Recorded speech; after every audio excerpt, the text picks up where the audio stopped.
Más allá del diagnóstico con la doctora Gretel Olivas, cuidarte es entenderte. Juntos cuidemos de tu salud. Bienvenidos a un nuevo episodio de nuestro podcast Más allá del diagnóstico. El día de hoy quiero hablar de un tema muy importante para el cual tengo un invitado muy especial, el doctor Oscar Vega, pediatra, que nos visita desde el Centro Médico Quirúrgico Bethesda. Es un honor, doctor, tenerlo aquí. Gracias. Y es importante, de verdad, el tema que vamos a hablar hoy, que es el tema acerca del cáncer infantil, los tumores más frecuentes en edad pediátrica. Y pues, doctor, no me queda nada más que darle un caluroso recibimiento y sobre todo pues decirle que gracias por atender a la invitación y estamos seguros que la población va a agradecer mucho la información que tenemos usted y yo para ellos el día de hoy. Gracias, doctora Olivas, muchas gracias por este espacio para hablar a la población sobre un tema tan importante como es el cáncer infantil. El día de hoy pues tenemos un pequeño podcast que hemos preparado para ustedes para enseñarles cuáles son los signos y síntomas que podemos detectar tempranamente en esta enfermedad para, pues lógicamente, tener un diagnóstico oportuno y de esa manera poder tener un mejor pronóstico en el tratamiento de estos pacientes. Y queremos empezar conversando de este tema porque si bien es cierto que no es tan frecuente, es muy importante que sepamos cuáles son los signos y síntomas de alarma de todos estos tipos de tumores y cánceres más frecuentes en edad pediátrica. Para lo cual el doctor Oscar Vega nos va a hablar ahorita de algunas generalidades, sobre todo de por qué el hecho de que nuestro niño pueda enfrentarse a cualquiera de estas patologías, tenemos que tener una actitud positiva ante esto. Ok, muchas gracias, doctora. Para empezar, pues hablar sobre la generalidad de los cánceres es algo muy importante porque cuando decimos la palabra cáncer, lo primero que se nos viene a la mente es que el paciente se va a morir o que el paciente tal vez no va a tener una sobrevida mayor. Entonces, para aclarar al público de que este tipo de cánceres se origina en edad pediátrica, son cánceres que vienen por lo general desde la parte embrionaria, que se forman desde que el bebé se está formando. Por lo tanto, no están influenciados por factores externos, como por ejemplo el uso, a veces el cáncer en adultos se origina por factores externos, la influencia del ambiente. En cambio, en este tipo de pacientes, el ambiente externo no influye porque ya se originaron desde la formación embrionaria. Por lo tanto, el manejo va a ser diferente, la sobrevida va a ser diferente, tienen mejor pronóstico que los cánceres detectados en adultos.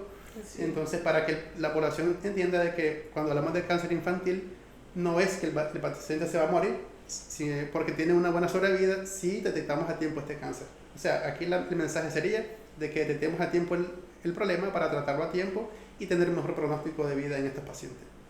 Así es un hecho que la detección oportuna es una piedra angular para los pediatras y para nosotros los radiólogos, ¿verdad?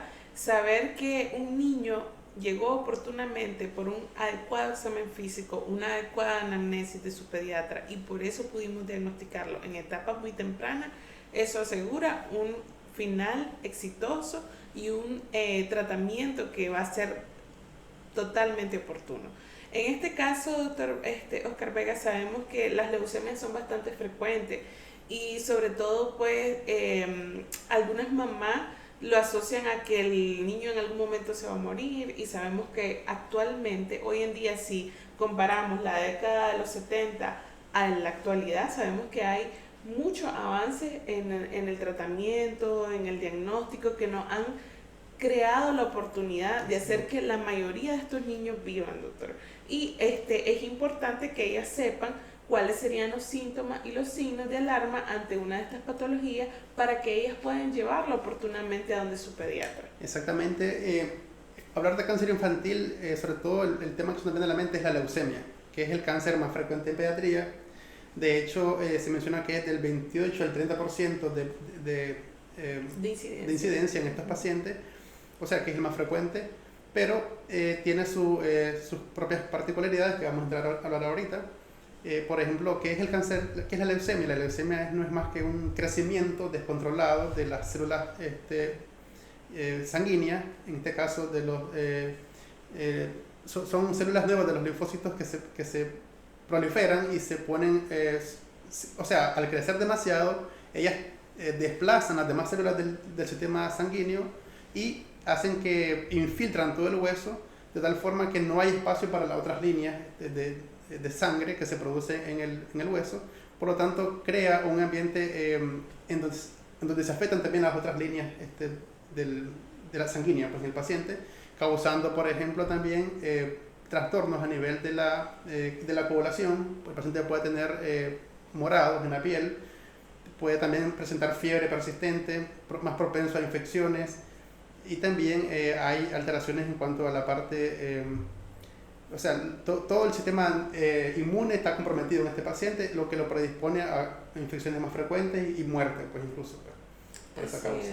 Entonces tendríamos a un niño, doctor, que se enferma muy seguido, que le puede o no dar fiebre, ¿verdad? Exactamente. Sí. O sea, puede o no tener fiebre, pero se enferma seguido, o a veces puede tener fiebre sin ninguna razón. Esa es una característica de que es una fiebre persistente que uno puede hacer el diagnóstico, intenta buscar algo, la causa de la fiebre y no encuentra cuál es la causa. Entonces le hacemos una biometría y encontramos que están los blastos, que es un tipo de célula que es inmadura, que es la característica principal que se aumenta en estos pacientes, y vamos a encontrar que está aumentado. Entonces esto va a darnos ya las primeras sospechas y se pueden también encontrar disminuidas las líneas de los glóbulos blancos también y estar, digamos, afectada en ese sentido. Por lo tanto, ya sería el primer diagnóstico. Pero para hacer un diagnóstico completo, también hay otros estudios que mandamos, como por ejemplo un aspirado de médula ósea, que sería el ideal para el diagnóstico, así también como el tendido periférico, que nos ayuda a determinar el tipo de célula afectada. Así es. Entonces, mamás y papás que nos escuchan, el hecho de que ustedes tengan un niño con fiebre, con vómitos, obviamente siempre les decimos, llévenlo a un pediatra, porque él es el que va a hacer el correcto interrogatorio, anamnesis, como le decimos nosotros los médicos, y el adecuado examen físico. Como dice el doctor, mándanos exámenes, y cuando hay alteraciones que hacen sospechar este problema, también hay el envío de imágenes médicas. En este caso, en la leucemia, para lo que va orientado es para el estudio de abdomen, sobre todo para buscar si hay hepatomegalia, si hay esplenomegalia, si hay también adenopatías, ya sea adenopatías retroperitoneales o adenopatías también cervicales, axilares. Entonces, en busca de todo eso, estos solo son estudios complementarios, pero sabemos que el diagnóstico, como dijo muy bien el doctor, se hace al final con un aspirado de médula ósea. ¿Por qué? Porque es ahí donde se origina todo el problema que va a haber a nivel sanguíneo. Entonces, es muy importante aclararles que todos estos exámenes que se envían van a ser luego de una exhaustiva examinación y un correcto, ¿verdad? Sí. Indicación por su médico pediatra.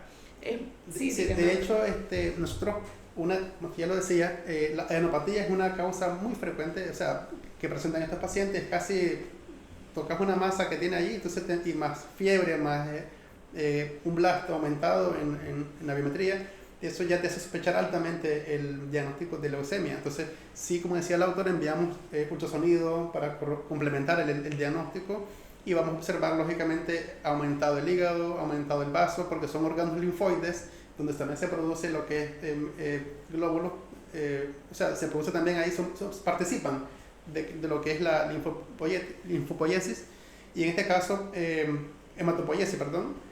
En este caso, sí podemos encontrar aumentado este tipo de órganos, y eso nos va a acercar al diagnóstico de una leucemia. Entonces, por eso es la importancia de los estudios radiológicos también. Así es muy importante, incluso porque, digamos, el hecho de que el doctor mande los exámenes, el examen físico, hay muchas probabilidades que puede tener ese niño de tener varias cosas, porque también como puede tener leucemia, también puede tener un linfoma, por ejemplo, por solo el hecho de presentar adenopatía. Sin embargo, la historia clínica, es decir, los síntomas que ha tenido suelen ser un poquito diferentes o parecidos, y es ahí donde también tenemos que indicar si es necesario, ¿verdad?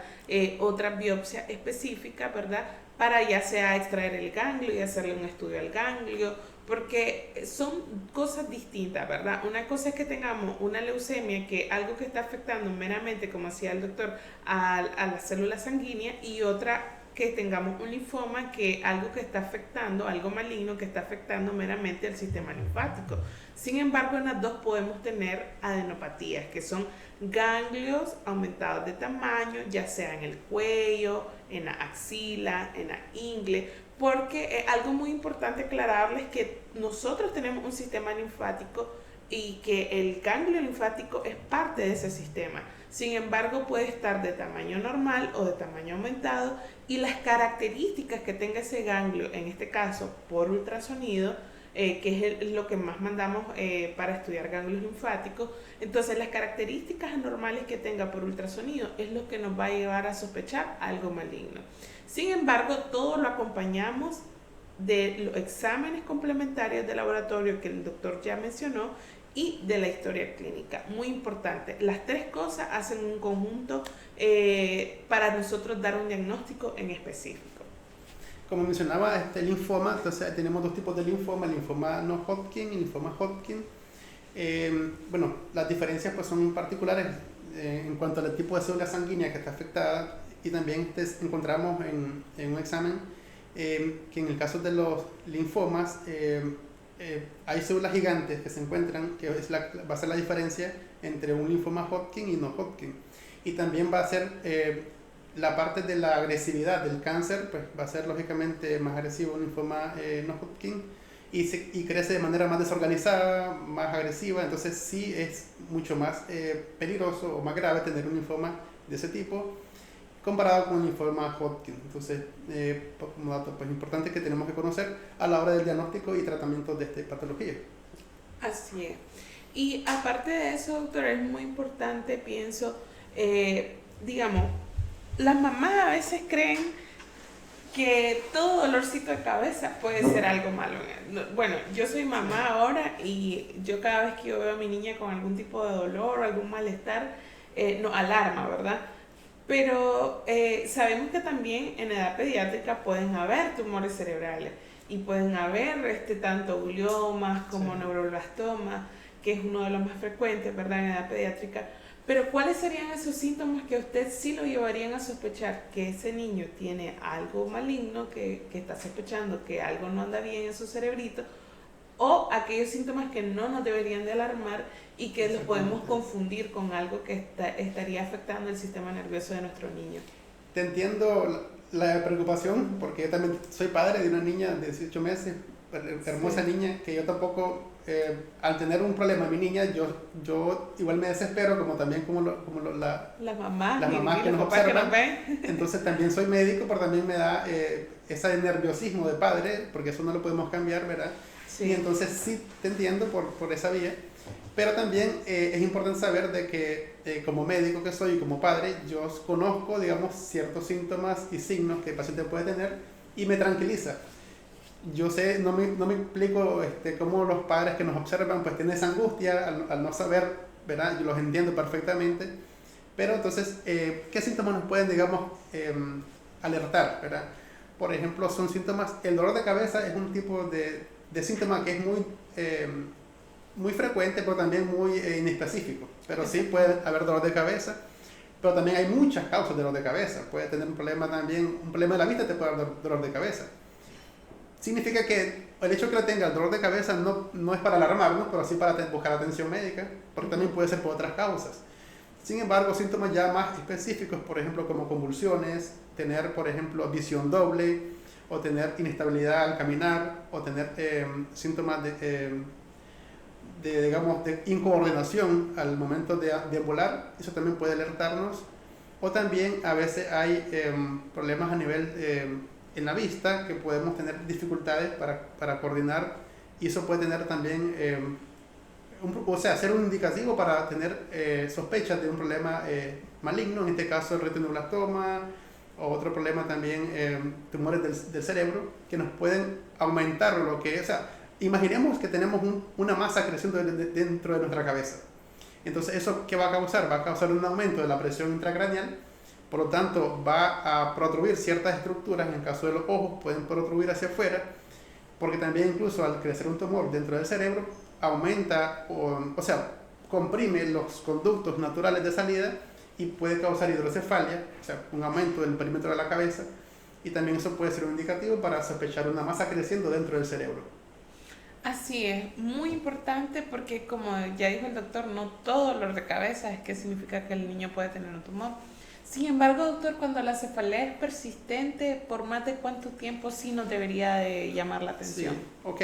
Cuando hay cefalea persistente... Sin ninguna causa aparente, exacto, ¿verdad? Exactamente. Entonces, una cefalea, lógicamente, que persiste en el tiempo, que hemos tratado con distintos analgésicos o distintos medicamentos y no mejora. Ya descartamos otras patologías como problemas de la vista, descartamos otras cosas. Entonces, hasta entonces yo tengo que sospechar, lógicamente, un problema meramente intracraneal. Además, o sea, todo problema que nos altere lo que es la parte de la coordinación, de la parte de la neurosensorial, o sea, en la parte del cerebro, también puede sospecharnos un problema intracraneal. Y cuando aumenta la presión intracraneal, me faltó comentar anteriormente, que puede haber vómitos en proyectil de forma, digamos, o sea, inexplicable, que no tiene ninguna patología que le explique, y de repente el niño vomita en proyectil. Entonces eso también tiene que alertarnos, porque eso es causado por algo que está adentro, que aumenta la presión intracraneal y entonces estimula la parte del cerebro y hace que vomite el niño en proyectil. Entonces ese es otro síntoma importante que tenemos que considerar. Exactamente, son niños que no tienen náuseas, no han comido nada que haga sospechar que fue que le cayó mal, sino que de repente el vómito, ¿verdad? Y de manera muy brusca. Es muy importante todo esto que estamos hablando. Y sí, otra cosa importante, doctor, es también mencionarle a ellos, a los padres y madres de familia que nos ven, que si bien es cierto, hoy estamos hablando de cáncer infantil, también existen tumores a nivel del sistema nervioso central que pueden ocasionar estos síntomas y no ser malignos, pueden ser benignos, ¿verdad? Entonces, ¿pero qué nos va a llegar a determinar cuál es el grado de sospecha de malignidad que tenemos de un tumor que sea maligno o sea benigno? Bueno, luego de que el doctor ya mandó sus exámenes de laboratorio, hizo su anamnesis, procedemos a los estudios de imagen. Y dentro de los estudios de imagen, el que es de elección para hacer a los niños es la resonancia magnética. Sí, uno, porque no emite radiación ionizante, es decir, que no hay radiación ofensiva para el niño. Y dos, porque prácticamente el detalle anatómico que podemos observar en la resonancia de todas las estructuras cerebrales y además la parte funcional que podemos tener con un medio de contraste que es el gadolínio, es muy importante para saber cómo se comporta el tumor o la patología que estemos estudiando en el nivel del sistema nervioso central. Sin embargo, hay muchos mitos alrededor de esto, doctor, porque tenemos muchas madres que creen que la resonancia emite radiaciones, que el medio de contraste es algo dañino para el niño, y claro está que si bien es cierto, por eso estos estudios tienen que ser correctamente enviados únicamente cuando estemos ante la sospecha de algo que verdaderamente amerite el estudio, sí, se hace. Y sobre todo porque también el niño amerita sedación. Sabemos que los niños no son conscientes de estar en un lugar completamente quietos por 30 minutos, entonces necesitan ser sedados y bajo anestesia realizar este estudio para que tengamos una adecuada adquisición de imagen sin artefactos de movimiento y tener lo que nosotros queremos del paciente, que es un adecuado estudio de resonancia magnética cerebral. Una vez que nosotros tenemos este estudio y lo procesamos y viene al radiólogo, en este caso puedo ser yo, puede ser el radiólogo de su confianza, pues entonces tenemos aquí, estamos ante un tumor que vamos a caracterizar y le vamos a decir al neurocirujano o al neurólogo o al pediatra o al que lo esté estudiando qué es lo que estamos sospechando, si es algo un neuroblastoma, por ejemplo, que es uno de los tumores infantiles más comunes, o si puede ser cualquiera de los otros tumores más frecuentes que son benignos, ¿verdad? Así es. Entonces, para que la población pues no esté, digamos, preocupada porque vamos a meter al niño a un estudio que crean que le va a causar una radiación, la diferencia pues no, o sea, hay que saber conocerlo.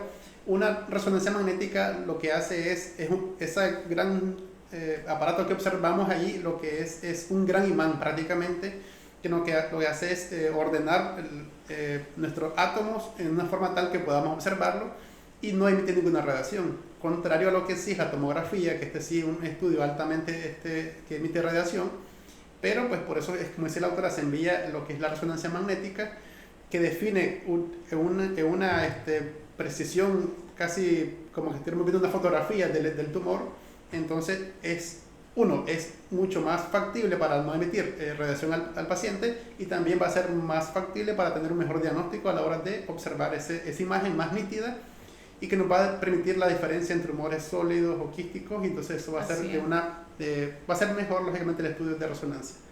Así es, doctor.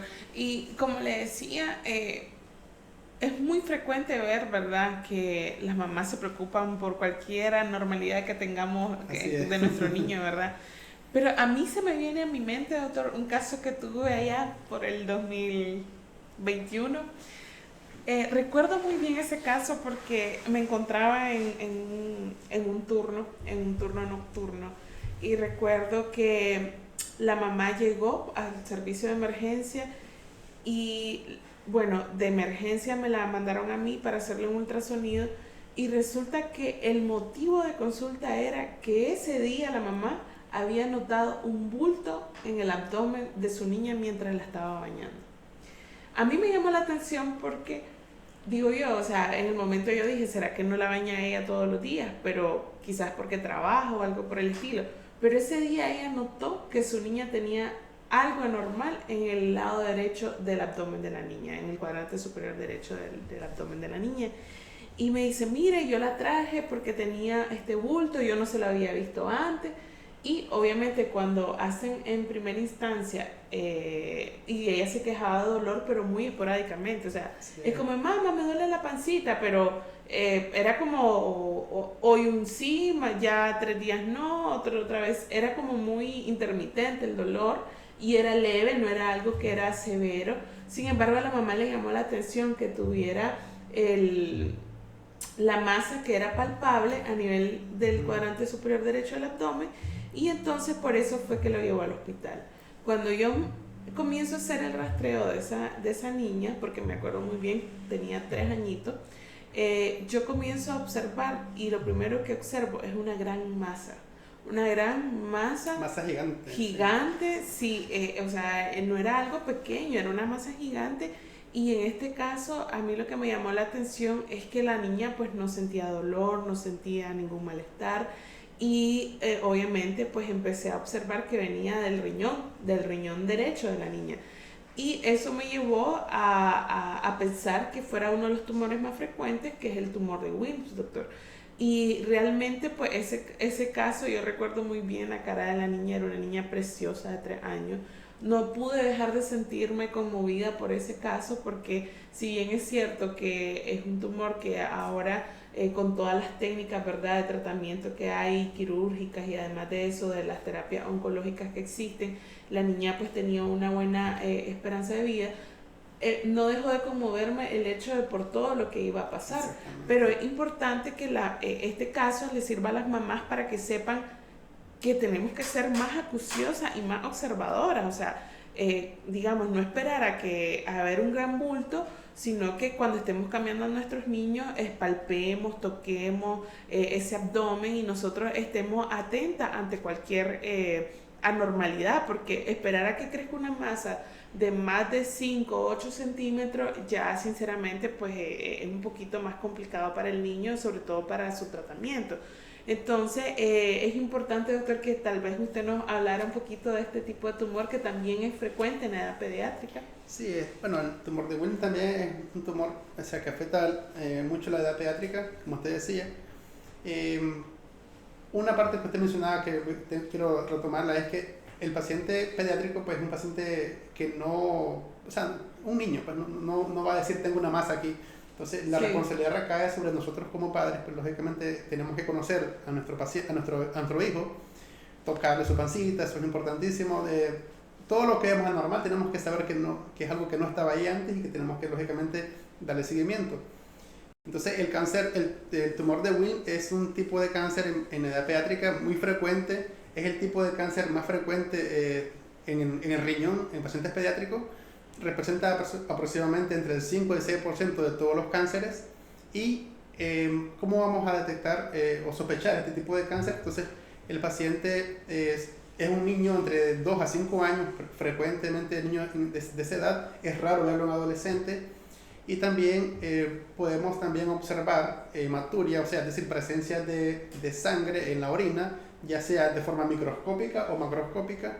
Y también puede haber la presencia, como usted decía, de una masa indolora, una pelota que palpamos en el abdomen del bebé o del paciente, y es indolora. Y también podemos observar presencia de fiebre en el paciente, malestar general, a veces también que el paciente pierde peso, no quiere, digamos, comer.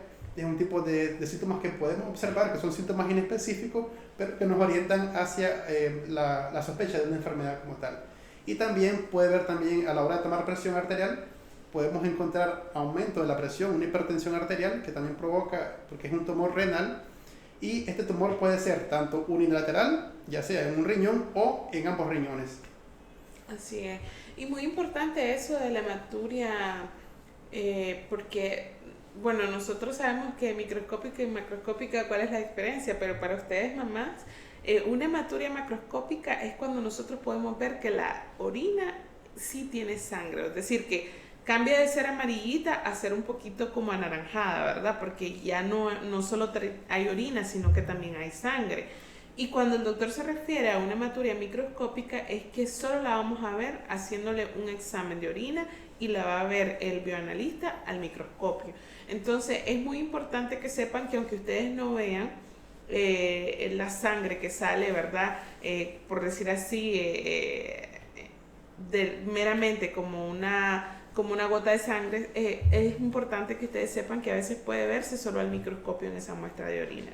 Y muy importante porque eso nos insta una vez más, como dijo el doctor Vega, a estar más pendiente, no solo de cómo el niño está, sino también de lo que orina, de lo que defeca, de todo, ¿verdad? Porque hay cambios que tenemos que estar atentos.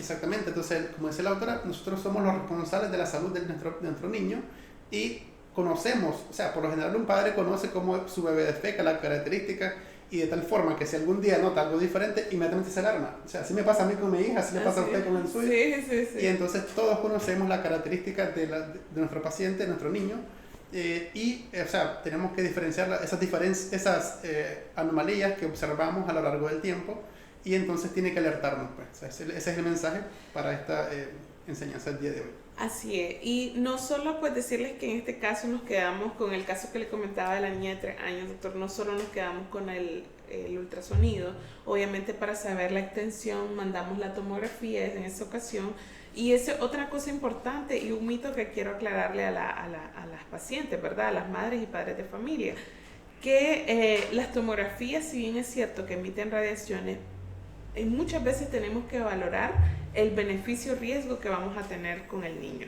En este caso, como era una niña que ya tiene un tumor, que tenemos que saber hasta dónde está extendido, qué otras estructuras anatómicas está abarcando, cuáles no, si hay compromiso de estructuras vasculares, es decir, de arterias y venas importantes en el abdomen. Entonces, aquí es meramente necesario el estudio con tomografía abdominal. Y entonces, aunque sabemos que es un estudio que no es como la resonancia, que sí emite, en el caso de la tomografía, sí emite radiaciones, la radiación es meramente focalizada al lugar que vamos a estudiar y, como les digo yo, es realmente porque vamos a obtener más un beneficio que un riesgo para el paciente. Entonces, en este caso, como existen muchos otros casos donde es sumamente necesario una tomografía, sí hay que hacerlo. Y como les digo, igual es un estudio contrastado, hay que poner contraste intravenoso. Sí, el niño también tiene que estar, aunque es un estudio más rápido que la resonancia, sí tiene que evitar el movimiento porque queremos evitar los artefactos de movimiento en imagen. Entonces todas esas cosas las va a ver su pediatra de cómo va a ser el momento indicado de realizarlo y bajo qué circunstancias. Pero sí es muy importante que ustedes sepan que ningún estudio, tanto de imagen como exámenes de laboratorio o aspirado de médula ósea, por ejemplo, como mencionaba el doctor, o cualquier otra cosa que se vaya a enviar para detectar o dar un diagnóstico final de todos estos tumores y cáncer infantiles, va a ser bajo la sospecha y bajo el examen previo de un pediatra. Ningún padre de familia puede ir a hacer una tomografía a un niño solo porque él sospecha que tiene algo, no. Ni aún uno siendo médico y sospechando que tu bebé tiene algo, siempre preferimos, me incluyo, o sea, sí. Siempre yo, aunque yo sea radióloga, yo no hago nada sin que mi pediatra no me lo autorice. ¿Por qué? Porque él es el que está a cargo de mi bebé y él es el que tiene más experiencia con niños, y entonces mientras él no lo sospeche, yo no voy a ir de adelantada, ¿verdad? Ni mucho menos los papás a irle a hacer exámenes por hacerle exámenes, no. Claro, si usted tiene un niño que quiere hacerle un chequeo rutinario porque ya va a entrar a clase o porque va a ir de viaje, está perfecto, pero ese tipo de estudios más especializados ya necesitan una indicación médica. Exactamente, como la otra decía, nosotros como pediatras primero tenemos que evaluar al paciente, examinarlo, tocarlo, sospechar lógicamente el problema, y una vez que ya sospechamos enviamos los estudios dirigidos hacia esa patología, porque hay un proceso en el diagnóstico, porque se dice que casi el 80% del diagnóstico en un paciente está en el examen físico y la historia clínica. O sea, un adecuado interrogatorio, un adecuado examen físico nos lleva casi al 80% del diagnóstico, pero tenemos que sí o sí complementarlo con estudios radiológicos. En este caso, pues ya mencionábamos la tomografía, que es el estudio de elección en este caso, para determinar, lógicamente, si tiene compromiso, digamos, la extensión de la lesión, y también para poder catalogarlo en el grado de afectación, y eso nos va a llevar a un mejor pronóstico, o sea, a un mejor tratamiento o la conducta terapéutica a realizar, o sea, que va a ser la cirugía, pero tenemos que primeramente hacer el estudio adecuado para poder hacerlo. Muchas veces la gente llega con un estudio que ya se hizo y tal vez no era el estudio adecuado y más bien gastaron ese estudio y después tenemos que mandar otros estudios. Entonces, por eso mejor, primero la valoración, yo lo refiero a la doctora para que haga le andamos el estudio y después la doctora lo analiza y me da el resultado, el reporte, para saber qué es lo que tiene. Entonces, no es simplemente que lo que yo quiera hacer como padre, que a veces yo sé que es desesperante, que a veces no lo hacen y yo corro a hacérsela por otro lado, pero a veces tenemos que mejor una evaluación previa y después ya la doctora lo analiza y ahí llegamos al diagnóstico adecuado. Así es. Y es muy importante también que tengamos en cuenta que además de todos los tumores que estuvimos mencionando, ¿verdad? Las leucemias, los linfomas, el tumor de Wilms, existe otro tipo de tumor que es bastante frecuente, no tan frecuente como los otros, pero sí también está presente en edad pediátrica, como son los osteosarcomas, doctor, o el sarcoma de Ewing.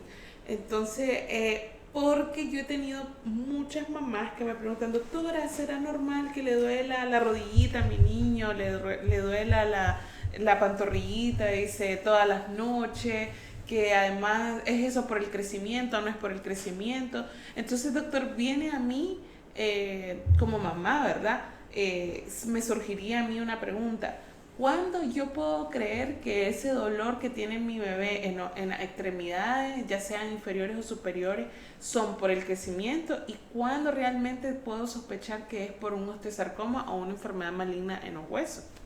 Entonces, el osteosarcoma es el tumor óseo más frecuente en pacientes pediátricos. Es un tumor que ocurre a nivel de las células formadoras de hueso, que conocidas como osteoblastos, que son las células que forman el hueso del paciente, porque normalmente nuestro hueso está en constante renovación, ¿verdad? Y entonces cuando hay una alteración a nivel de los osteoblastos, ocurre un aumento incontrolado de células formadoras de hueso que se desorganiza y crece de forma progresiva, acelerada, y esto es lo que llamamos un osteosarcoma. Los síntomas que van a presentar va a ser, principalmente en el grupo de edad más afectado va a ser jóvenes entre 10 a 20 años, que se asocia con el estirón puberal, ¿verdad? Está asociado muchas veces a eso. Y vamos a observar que está afectado más que todo son los huesos largos, sobre todo si está cercano a una articulación, si el dolor es nocturno, y podemos encontrar también si es que predomina más en que sea unilateral, o sea, en una sola rodilla, va a ser más sospechoso de malignidad.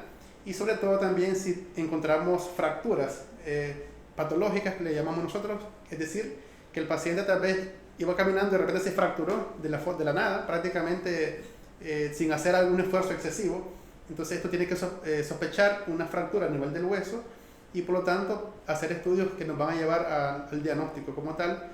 Y también podemos encontrar tumefacción o hinchazón alrededor de la lesión y va a ser, puede haber dolor a la palpación. Y sí, lógicamente tenemos que, en este caso, enviar estudios radiológicos, que hay estudios de imágenes, que ya la otra nos va a comentar. Y entonces, el mensaje es de que esta patología es también frecuente en pacientes jóvenes, sobre todo, y pues que nos va a llevar a una alta sospecha de malignidad si encontramos estas características que mencioné.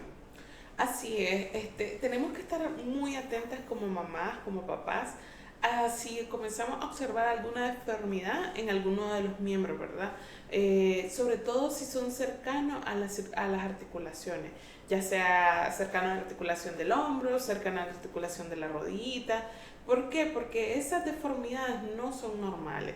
Si bien es cierto que los niños pueden tener dolores en sus articulaciones por lo que están en un proceso de crecimiento, es muy importante que sepamos que cuando esto es persistente, intenso y constante, ahí nos tiene que empezar a llamar la atención y empezar a buscar cualquier otra normalidad que se asocie a lo que el niño siente. Como mencionaba el doctor, mandamos estudios radiológicos. El estudio, como decimos de primera, es la radiografía. En estos casos, sí es muy oportuno realizar una radiografía para que sepamos cómo está la cortical de ese huesito, cómo es el comportamiento de ese tumor, porque si bien es cierto, el osteosarcoma existe en edad pediátrica, también hay un montón también de tumores que son benignos en edad pediátrica y que no necesariamente pueden ser un osteosarcoma, que es un cáncer en el hueso, sino que pueden ser tumores que no son malignos y que pueden estar asociados a también una deformidad. Entonces, al radiólogo hacer una radiografía es como un mapa general, ¿verdad?, que vamos a tener de la extremidad y del lugar que estamos explorando o que nos interesa, y vamos a saber si le vamos a tener que enviar otro estudio extra como la tomografía o no, ¿verdad? Y si son además tumores que no solo están abarcando el hueso, sino que también están involucrando tejido blando, entonces ahí también tendríamos que ver si hay necesidad de mandar resonancia magnética también. Bueno, y ya terminando esta hermosa plática, ¿verdad? Este podcast que tuvimos con el doctor Vega, médico pediatra, quiero concluir, doctor, agradeciéndole por haber asistido a nuestro podcast y además también dirigirme a todas las madres y padres de familia para que si esta información les fue de mucha utilidad y ustedes saben que esto es muy importante para que otras mamás y papás lo sepan, que por favor compartan en sus redes sociales, compartan esta información si conocen alguna mamá que está atravesando por algún problema de estos con sus niños, y sobre todo pues que es muy importante que recalquemos en dónde podemos encontrar al doctor Vega, ¿verdad? Ya saben que el doctor Vega está en el Centro Médico Quirúrgico Bethesda y él nos va a dar sus datos donde lo podemos contactar. Ok, entonces nosotros estamos ubicados en el Centro Médico Quirúrgico Bethesda, que queda en el kilómetro 9.5, carretera nueva a León, ahí sobre el satélite de Asososca, de la aguja media cuadra al sur. Ahí estamos ubicados, es un centro médico completo, tenemos todas las especialidades, tenemos también ya que estamos hablando de estudios de imágenes que podemos realizar, tenemos un tomógrafo de 320 cortes que es de alta nitidez, lógicamente, para observar imágenes. También tenemos, lógicamente, radiografía.